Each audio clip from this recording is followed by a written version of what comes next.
Week 5 in the NFL continues to be a weird and wild 2024. UFC 307 over the weekend, Alex Pereira puts a stamp on his current status in the UFC, and Mizzou fumbles the bag. Rough week for Mizzou, but welcome back to the Papa Show Knows podcast. Your boy Papa Show here on another glorious Monday afternoon with you. On this podcast, the Chiefs do not play until tonight, of course. They have the New Orleans Saints. Appreciate if you are listening along. Smash that like button, smash that subscribe button. We are on the road to 300 subscribers. If you are over on YouTube, make sure to follow along and hit the like button on Spotify and Apple Podcast if that is where you're listening. So let's get into another weird week in the NFL. Started off Thursday night. NFC South matchup, Bucks versus the Falcons. Always going to be a weird matchup with, especially NFC South. Seems like NFC South, AFC division games are weird. Let me not give any one division more credit of how weird their games are. We saw that all weekend long. The Jags get their first win over the Colts. The Bengals go to overtime after being down to the Ravens. It seemed like the entire game. End up taking them to overtime. The Ravens end up winning that game in overtime, 41-38. Bucks Falcons that talked about. Dolphins Patriots, another very weird game. Broncos Raiders, big 34-18 win for the Broncos. The Cardinals pull off a 1-point win over the 49ers. 49ers are 2-3 right now with the Arizona Cardinals. Meanwhile, to get the day started off, we had the Vikings improved to 5-0. So now the Chiefs are on the hot seat to keep up the pace of the Minnesota Vikings. Exactly how we thought it would go, right? Exactly how we thought it would go. We thought Sam Darnold is obviously going to be the MVP coming into the season. Sam Darnold is obviously going to lead the Vikings to a 5-0 start. Winning in London, Aaron Rodgers had a rough morning across the pond. Couple of interceptions. Sam Darnold threw a pick as well. My biggest takeaways from this week, though, first of all, what the hell is going on in Buffalo? Tie game 20-20, backed up in your own end zone on 1st and 10. Both teams had 3 timeouts right there at the end of the game. And Buffalo proceeds to throw 3 straight incompletions. Is it just me, or is Josh Allen just not cutting it these last couple of weeks? Is it just me, or all of a sudden that the Bills have been tasked to play good teams, all of a sudden they look terrible? Interesting. It's almost like we knew the Bills' offense wasn't going to be as strong as it had been in the past. The defense clearly isn't as strong as it's been in the past with all the departures that they've had. I don't know, man. It's Houston and Buffalo was such a weird game. And it's games like that that I kind of take it back to, obviously being a Chiefs fan and, this podcast and everything. Obviously, everything I do is centered around the Chiefs when it comes to football. There's not a team out here that scares me as a Chiefs fan.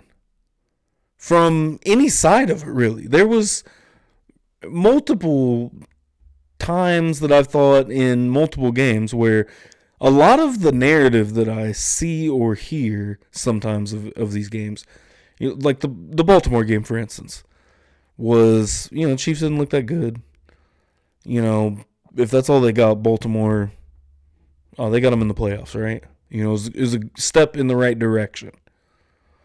It's not what I saw in that game. I saw a team that couldn't put a drive together, scored off of a couple of broken plays. And don't get me wrong, broken plays are going to happen, but I just don't believe, like being in the stadium on that final drive that the Ravens were driving down the field, not once was I adamantly concerned because they hadn't put a drive together since the very opening drive of the game. The Bengals, another case like that. The Bengals really never put anything together on offense that made me nervous that the defense couldn't handle them or stop them. The opening drive of the game for the Chiefs has been a test, right? They've allowed 3 touchdowns and a field goal in their first 4 games on the opening drive alone. So altogether, the Chiefs have given up 24 points in first drives. And since that, they've been pretty much lights out. Still haven't had a team score over 30. And what Baltimore, off the top of my head, I can't remember who scored the most out of anybody. It might have been Cincinnati. Anyways, I don't know. None of these teams really scare me right now. I think the Chiefs are going to figure out a way to win games. And that's what they've done. But anyways, let me get back to what I'm actually talking about Sunday. I thought Lamar Jackson looked pretty good. He ends up getting the win. And I think, again, solidifies himself as the number 2 guy. Joe Burrow, welcome back. Maybe the real Joe Burrow has shown up. I'm not sold on Joe Burrow whatsoever after this one game. He did have his weapons back. So take that how you will. But I've been saying it since last year. I mean, Burrow might not be really the guy he's all cracked up to be. Because the second you start taking some of them weapons away from him, he's not the same guy. Josh Allen's kind of showing the same thing at this point. Josh Allen's been atrocious the last 2 weeks. But yet, who stays at a pretty much base level? You know, you got a high floor out of 2 guys. It's Lamar Jackson, Patrick Mahomes. Got a pretty high floor each week. The ceiling is high, very high, right? But the floor for Lamar Jackson, the floor for Patrick Mahomes, is much higher than the floor of Joe Burrow and the floor of Josh Allen. And we have seen the floor performance from Burrow over the last year or so. You know, last year. I get he was never 100% healthy. And that was more my gripe on him. But what came out of him not being healthy last year was the fact that his stats and Jake Browning's stats look pretty identical for the amount of time each of them played. Again, take it how you will. Like, Joe Burrow needs to stay healthy is my main thing with him. Josh Allen, on the other hand, I think he's got a seat at this table of elite, but the floor for Josh Allen, we haven't seen the turnovers crazy yet this year, I don't think. Josh Allen has definitely cleaned up his turnovers a bit, and he knew he'd have to. I think he absolutely knew he'd have to clean up that turnover game. You can't be as inefficient as Josh Allen has been over the last 5 years or so. And that's one thing I feel like a lot of people don't take into account, the efficiency. The efficiency from Lamar Jackson. The fact that Lamar Jackson may only have to throw 15 of 19 for 250 yards, a couple touchdowns, that's good enough for the win. That's okay. I mean, look at Patrick Mahomes last week. 245 yards against the Chargers, a touchdown, an interception. It was good enough to get the win. Hey, man. Do what you got to do to win. But I also don't think, one turnover is one thing, but, some of those Josh Allen games last year, it's like, man, you fumbled the ball twice, you threw 2 interceptions. Yeah, cool, you got 7 touchdowns in the game total, but you had to make up for your mistakes. Just be more efficient with the football, I think, is my biggest gripe. 9 for 30, 131 yards and a touchdown. No turnovers from Josh Allen. Clean game. And again, he had to. He turns the ball over in that game. I mean, they're cooked.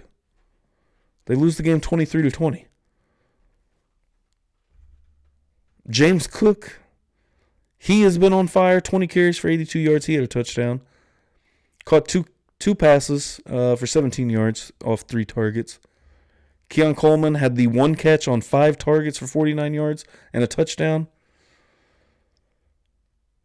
I don't think they have the drop stat on the PFF box score. It's kind of what I was looking for a minute, but I don't think they have it up here. What I did see over on Twitter was there was 7 drops from Buffalo receivers. Boy, does that Buffalo offense sound familiar? Does the Buffalo Bills offense from the last 2 weeks sound real familiar to me? Now, this is where I'm going to get petty. You can't go out there and lose these games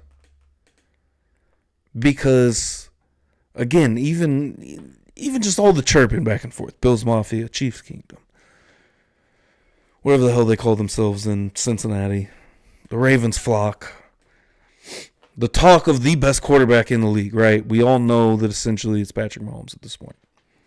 There's no real debating any of that. But where Josh Allen is at is a point where he can prove he is on that level.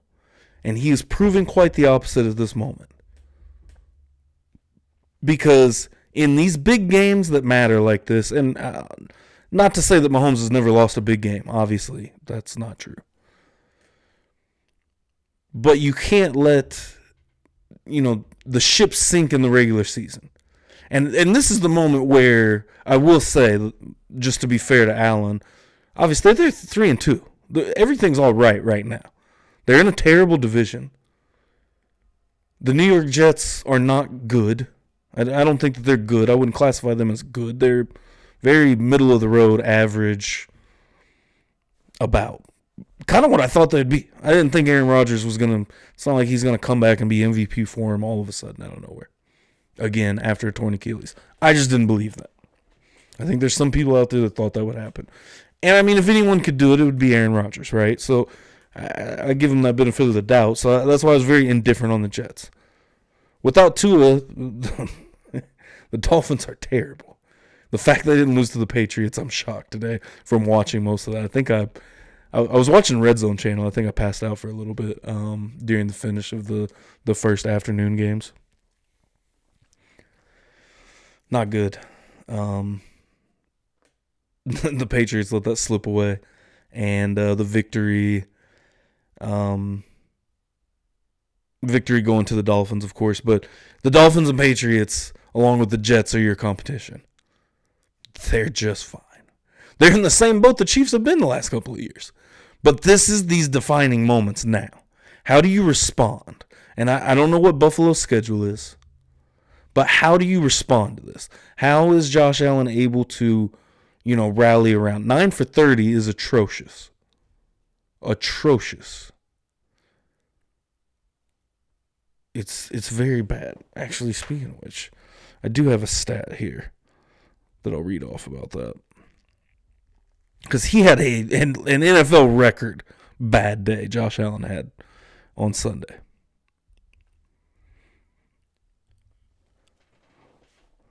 All right, let's see.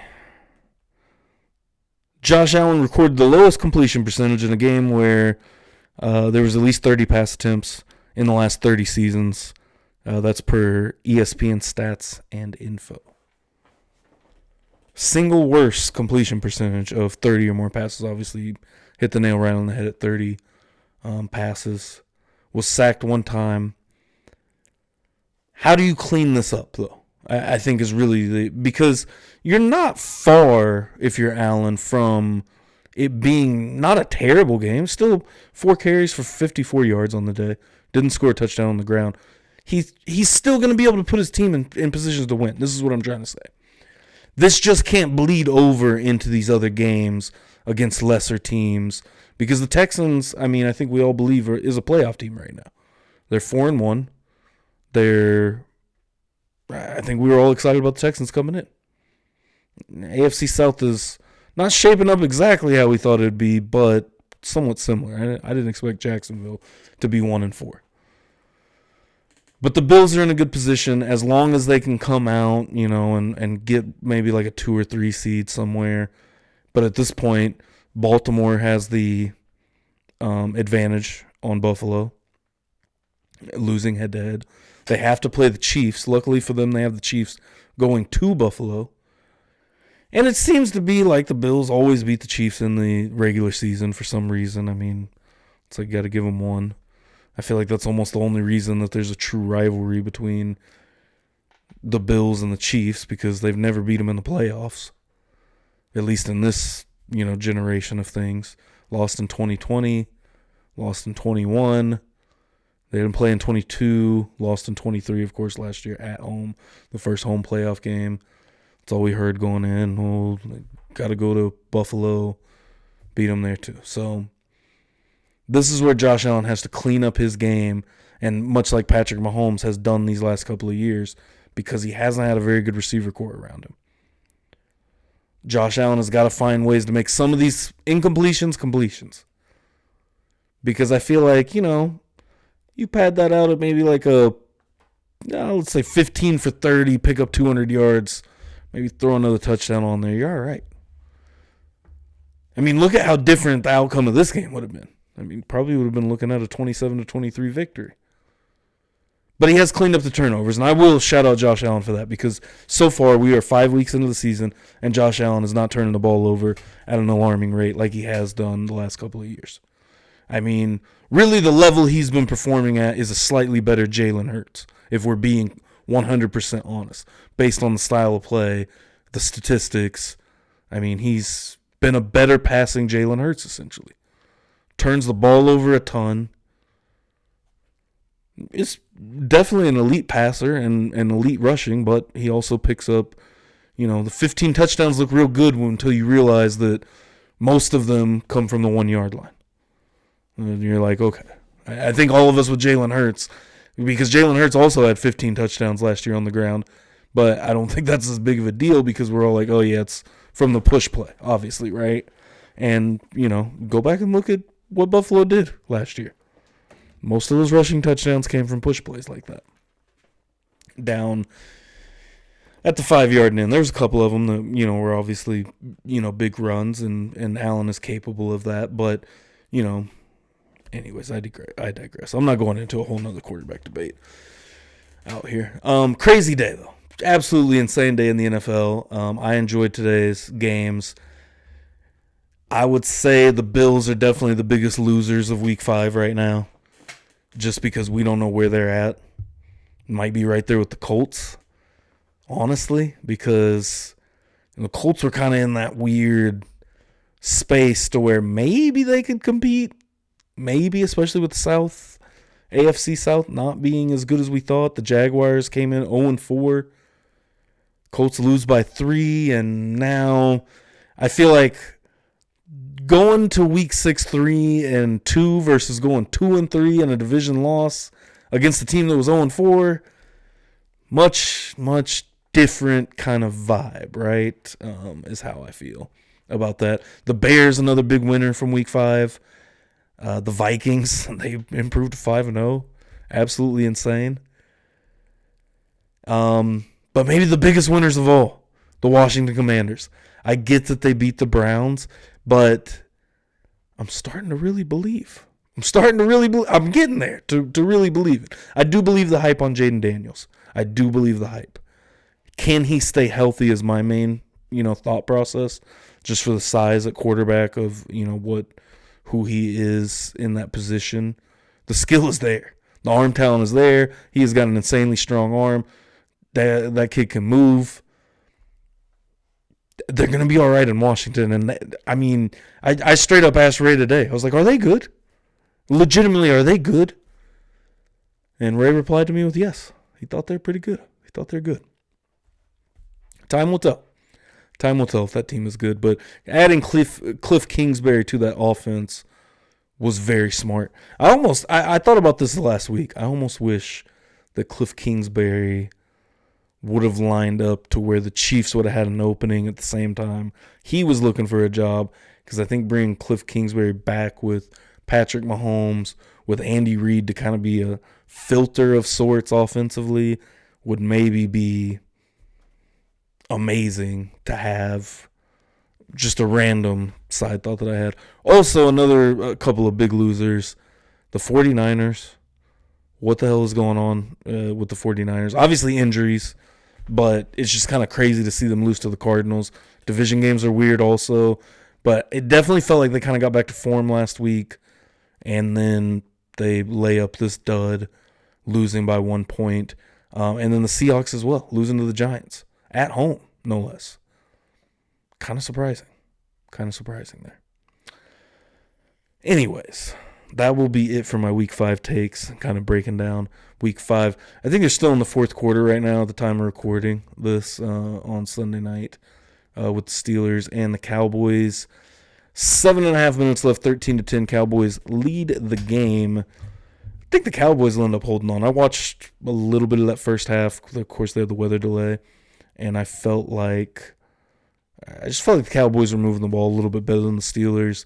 Steelers kind of seemed to be in their own way. And again, another game that kind of clutters up who's at the top of the food chain in the NFL right now. It's a weird year. 2024 is still very weird. I stand by that. A couple weeks ago, the podcast was obviously 2024 is weird. This one might be 2024 is weird part 2. We'll see. Anyways, let's jump into the fights over the weekend now. UFC 307 over the weekend. Alex Pereira gets another big win in the light heavyweight division, of course, as their champion. And as far as I'm concerned, is probably the number 1 pound-for-pound ranked fighter in the world. Personally, in my humble opinion, I think between Alex and Islam, I go back and forth every time they fight. It feels like he's number 1. He's number 1. You know, these performances that each of them have put on in their last couple of fights have been absolutely amazing. Of course, you had Pereira finishing Yuri Prochazka in his last fight coming into this weekend, and now finishing Khalil Roundtree in the 4th round of their fight in the final 30 seconds, 4 minutes and 32 seconds into the fight. He gets the finish. Makhachev, the big finish and win over Poirier, as I said. But Pereira, man, he's on one of those kind of mythic fighter levels right now of, you know, kind of some of these guys that have put it together for, you know, a few fights of just being absolutely insane. George St. Pierre, Anderson Silva kind of comes to mind. Kind of maybe what Khabib was able to do there at the end of his career. John Jones in his first run at light heavyweight, that initial run as the light heavyweight champion. Now 9-1 in the UFC is Alex Pereira, and again, another dominating performance. I'll say dominating, although I don't think, you know, Khalil Roundtree, of course, had his moments, right? Khalil Roundtree definitely won the 2nd round, in my opinion.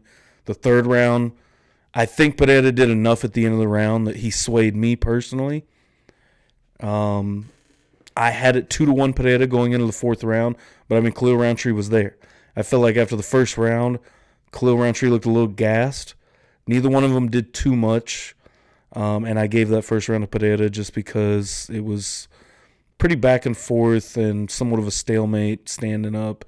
Alex was really moving around well. Khalil Roundtree was kind of engaging a kind of rush tactic, trying to, you know, find that left hand. And I think throughout the fight, he did end up finding it. Shout out to Ray. I was watching the fight with him. We were both kind of talking about that with the left hand. And then shout out to Randy. We were all watching. Randy, Ray, and Mizzou were over at the house watching the fight. And in the 4th round, I said, man, Khalil Roundtree is gaining a lot of fans right now just for the toughness. And Randy said, at what cost? And I thought, I don't know, man, because it's looking pretty rough. I thought at one point his eye was hanging out, that right eye. There was like 3 different pretty big cuts on that eye. And then, of course, the one on his nose that, I mean, Roundtree powered through, man. He showed us all he is a gamer and has tons of heart. The man can hit hard, and he has a ton of heart. Pereira was not able to get him out of there until the end of the 4th round. Really picked him apart, landed some big shots, was kind of able to destabilize Khalil Roundtree with that front leg kick. And I think Roundtree did a good job combating that. He knew coming in, obviously it showed in his game plan and his strategy against Alex was, you know, he knew he was going to have to get off first. He was going to have to be the one first to the punch. He knew that he was going to have to try to find range for that left hand and be able to get in on Alex Pereira, and he did a good job setting that up. I feel like the beginning of the fight was all just him setting up to get down the road to be able to land these shots, and he did in a big way. The way he slipped that question mark kick in the 2nd round and landed that big shot that ended up dropping Alex was huge. And Alex didn't drop him to the 4th round until he finished him. I couldn't believe, at least not that I remember. I'm going off of memory from watching this a day and a half later, recording this podcast. But yeah, man, it was a great fight, absolutely great fight. And I feel like the main card was a little bit kind of boring, and we're gonna get into the main card, the rest of it. because I did watch every fight of the main card. Caught a little bit in the finish of the prelims with Wonder Boy and Joaquin Buckley. Big finish for Buckley there. But getting back to this main event, Roundtree had a very good game plan, I thought. He fought Alex exactly how he should have fought him. And, you know, the entire MMA world almost went from why is the number 8 guy fighting for a belt to the number 8 guy just shocked the world. And I did read a stat that Bisping is the lowest ranked fighter to ever win a title. And Khalil Roundtree would have made history. Bisping was ranked number 7 when he beat Rockhold. And that's just from the UFC rankings, of course, not from any outside source, but lowest in the UFC rankings to ever win a title was Bisping. So Roundtree would have been the lowest ranked fighter to ever win a title. Put up a great fight, valiant effort, and I cannot commend Khalil Roundtree enough for this fight and what he did in this fight. Because again, that second round, I think really shocked us. All of us sitting here watching it in my basement, we were really, I don't know. I definitely thought Roundtree had the chance. He had an opportunity to win that fight. I think Chael Sonnen put it best going into the fight was that he was picking Alex to win, but Khalil Roundtree just needed one moment. Just one moment. And he had 25 minutes to find it, and he almost found it. I mean, that slip of the question mark kick, he was doing very good against the head kicks. And I was kind of surprised Pereira wasn't landing or throwing more body kicks. I felt like that was open. He kind of did there towards the end. It felt like implemented at least some body kicks into his arsenal throughout the fight. But I felt like that should have been more of the game plan, or at least at that point to switch up. And I mean, his coach did tell him to stop throwing the head kicks in between the second and third round. Of course, that's what got him dropped in the second round was the question mark kick that he went up top for. But Roundtree was smart. He played it smart. A lot of very good movement in the first round. I think he gassed himself a little bit. He caught a second win once he dropped Alex, which, you know, I mean, you're going to get the adrenaline dump. You're going to get a second wind at some point, and he hung around and trusted himself enough, trusted his footwork. Wasn't moving as well, but I felt like once he did kind of get that second win, Roundtree looked really good. Started kind of finding a home for the left hand when he was kind of lunging in. He did a good job lunging in, throwing straights. They were good punches, not wild or anything. He was being very smart, not really telegraphed too much. And I think Roundtree did a good job at that and sticking to his game plan that, I mean, it worked to a point. And we'll see what that brings up moving forward against Alex Pereira. I think you have to bring the fight to him. I think if you're going to beat Pereira, you're going to have to break him and bring the fight to him. And I feel like Izzy did that pretty well. You're going to have to be technical. You're going to have to be smart because not at any point in that fight did Pereira let Khalil Roundtree kind of lull him into a dogfight necessarily, right? So I think that was smart. Pereira fought calculated, and he ended up with the finish. He should have went to the body a lot quicker than he did, I think, but I think he wanted a knockout. I think at the end of the day, Pereira wanted that knockout because those last two body shots with that uppercut to the head, I mean, that was like a straight video game combo. I was like, bow, bow, 1-2 to the body, bow, uppercut right up top. It was a beautiful combo, masterclass of kickboxing, really on both sides. I mean, like I said, I can't commend Khalil Roundtree enough for hanging in there the way he did, and going toe to toe with Alex Pereira and not being scared to exchange, go right at him, and he didn't play any games. Khalil Roundtree played no games in that fight. Moving on to the co-main event of the evening, that was Raquel Pennington versus Juliana Pena. Close fight. Interesting fight. I don't know if they got the right winner here. Dana White said it in the post-fight press conferences. The judging was terrible. I thought the judging was terrible all night. The reffing was not great either. And I feel like this is the second straight pay-per-view now we've seen not great reffing. Because if you go back to the Merab and O'Malley fight, Miragliotta just kept on saying work, work, as Merab is trying to improve position or punching or, you know, out grappling O'Malley. In the middle of the fight, you got the ref harping at you to work, to fight. Are you watching this?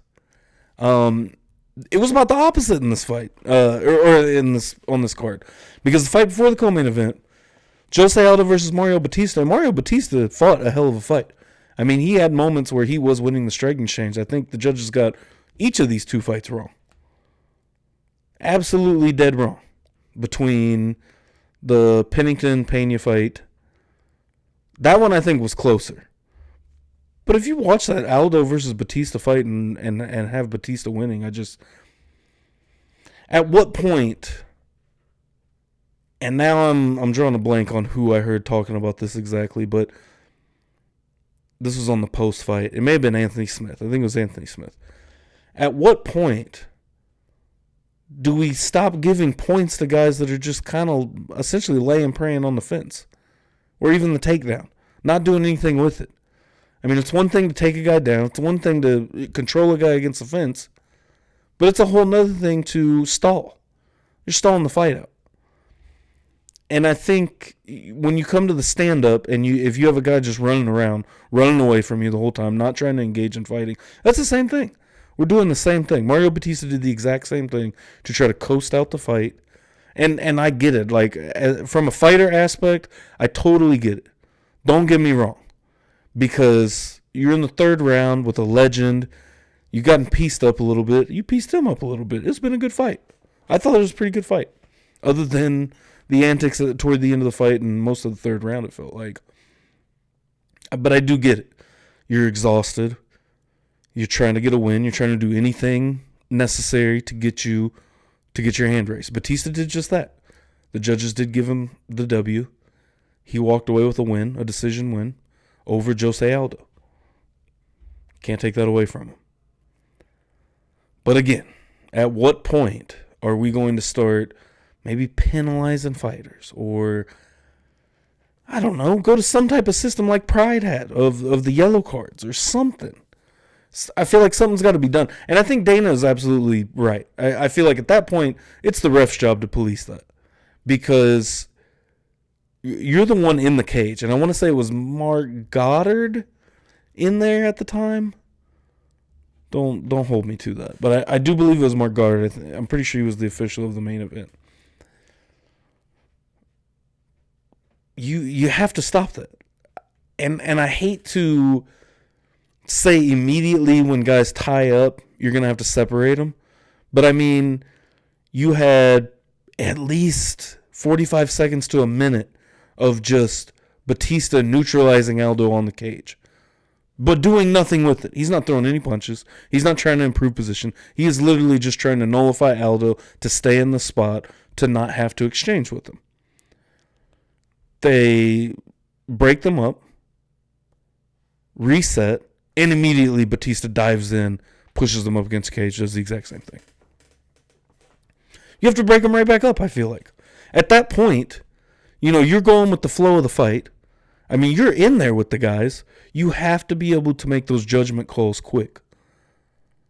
You can't just wait around in a moment like that where, I mean, it's only 5 minutes. It's only 5 minutes in a round. You've already let about a minute go by of everybody snoozing, watching this thing. I say most of them. I mean, I personally do enjoy the grappling aspect, whether, we're talking about the cage or the ground. So, I mean, coming from a person that is, I enjoy the ground game. But if you're not doing anything with it, you could be the best wrestler in the world. But if you're just going to the ground to nullify, what are we doing? It's a fight. Fight. I don't know. They have to do something about that. And obviously the officials go through whatever state they're in, the athletic commission. I don't know how much the UFC has to do with, I don't know. You know what I mean? Like if they can bring them together like you would a league, like the NFL officials or something like that, to bring them together and be like, look, guys, we have to stop this.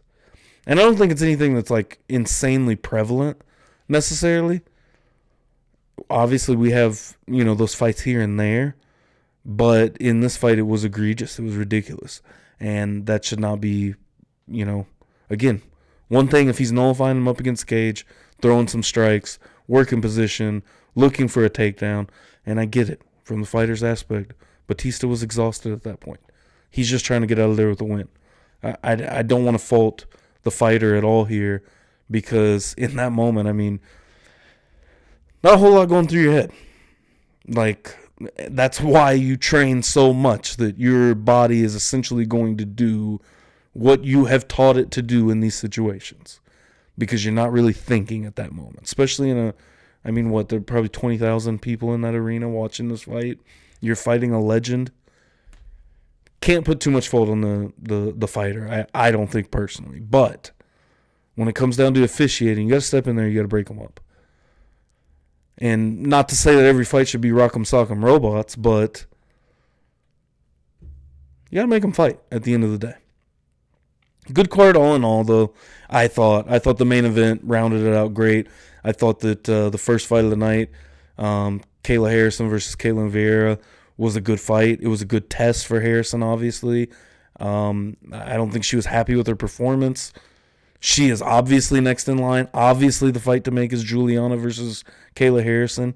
They've already been going back and forth. They went back and forth at the presser on Thursday or whatever it was, Wednesday, whatever day they hold the presser. They were going back and forth, trading some great shots against each other.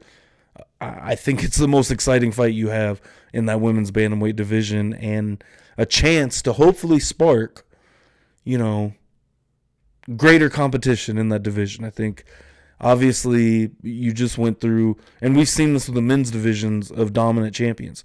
You lose your dominant champion that retires, moves on, whatever, etc., etc., and the division's just kind of left in shambles afterwards.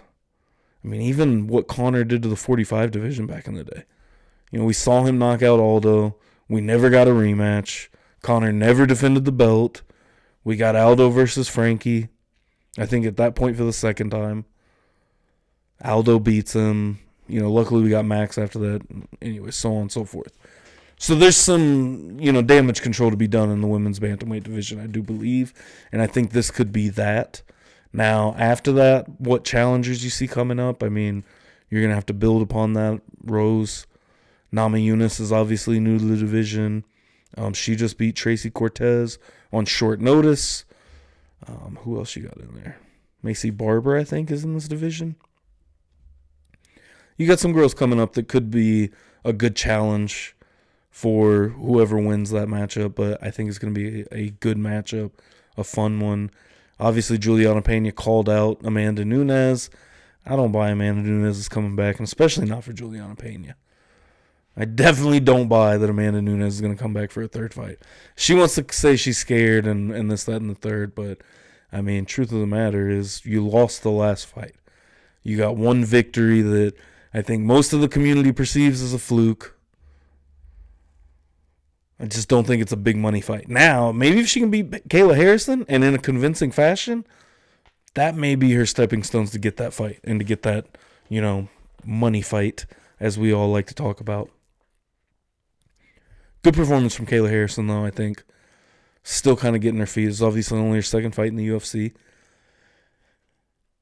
I think that's the fight to make. I think it's the fight you have to make, Juliana versus Kayla Harrison. I personally would be excited for that fight.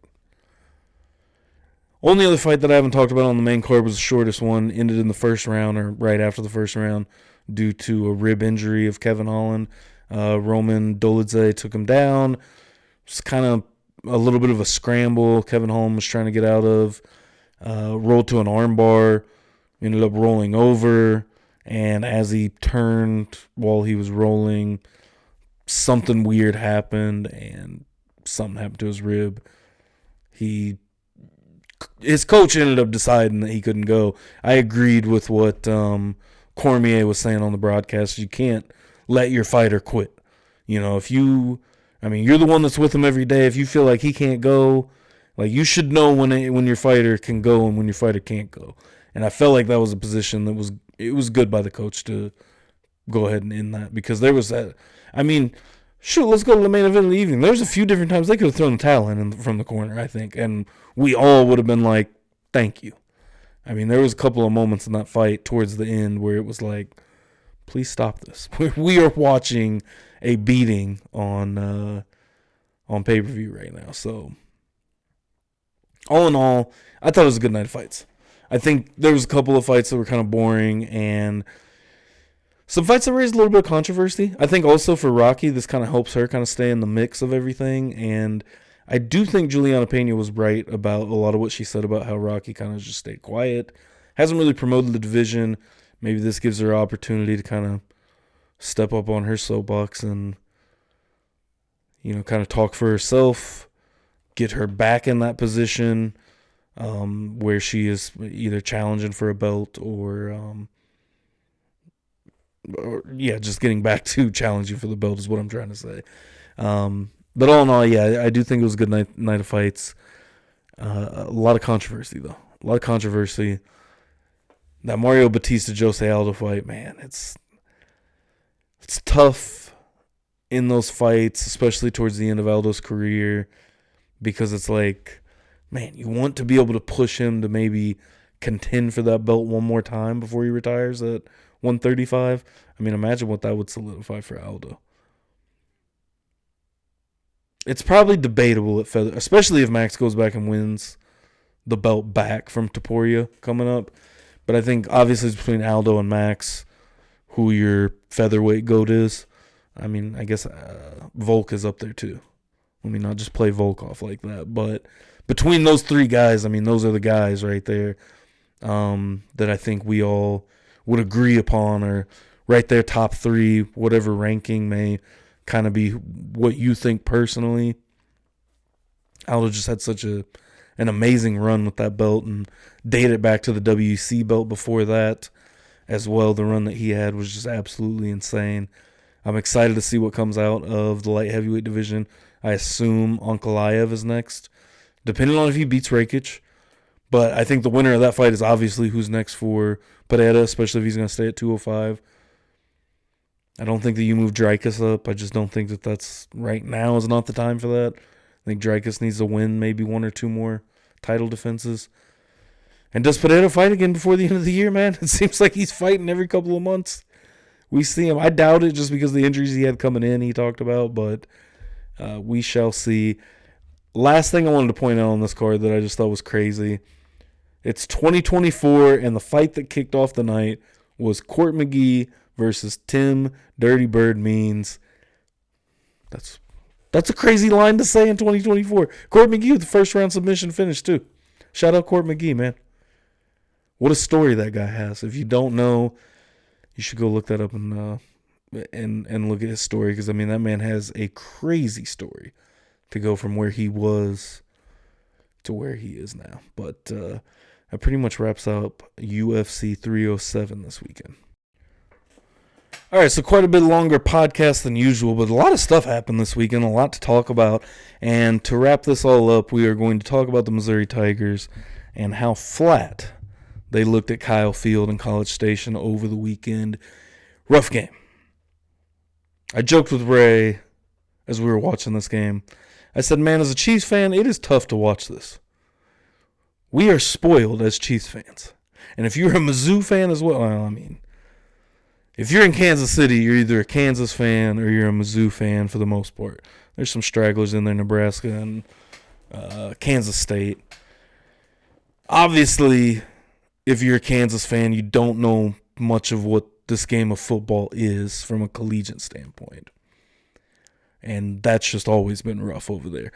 But if you're a Mizzou fan, we've seen some success. We've seen, this team be legitimately good and kind of toe that line, for the better part of 20 years, it feels like, at this point. I mean, going back all the way to Brad Smith. I mean, that's really when, Pinkel really started to kind of turn the program around into the right direction. That spilled over into the Chase Daniel era. Blaine Gabbert was after that. James Franklin era. The weird era that was Matty Mock and all of that through the 2010s and the beginnings of the SEC. It feels like finally on the other side of that. Feels like Missouri is finally a legitimate SEC team, in my opinion. I mean, obviously, Mizzou is never going to be one of the blue bloods, your Bama, your Georgia, Auburn, these kind of programs that are deep rooted in the SEC. And Florida, that are perennially pretty good, right? And I think that Mizzou can reach that level, but I think being realistic, like, is Mizzou going to be a legitimate title contender, SEC title contender? And I mean, like, year in, year out kind of thing. Not like, oh, this year's a really good year. You know, this team is a lot better this year, which is kind of what this year has been billed to us. It did not look like that on Saturday whatsoever. There was one play in particular. It was a defensive pass interference. It was called. It was then picked up on a 4th down and not called. The officials picked up the flag for what was a defensive pass interference. I mean, if we're being 100% honest, it was absolutely a DPI they missed. Or didn't miss. I don't even want to go there. Like, it doesn't matter, because at the end of the day, that call did not matter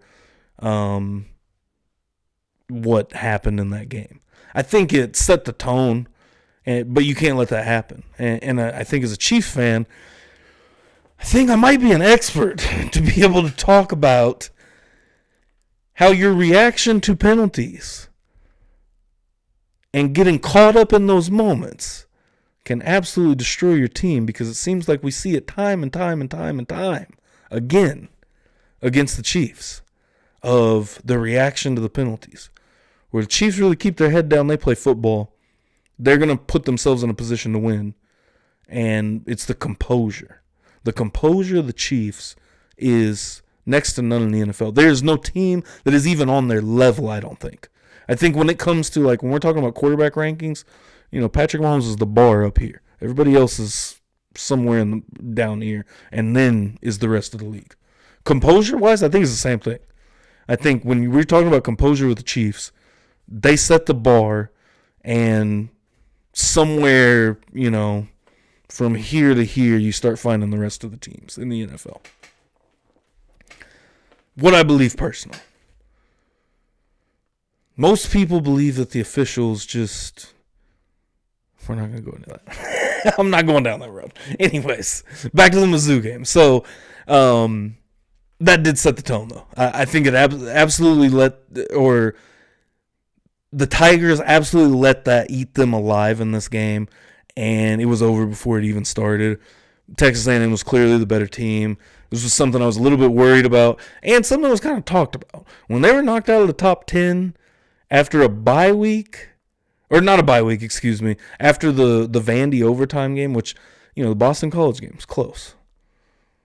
The Vandy game went into overtime, which, granted, Vanderbilt did beat Alabama. Football math might be the same as MMA math. Weird. Tough loss for Mizzou, though. Very, very tough loss.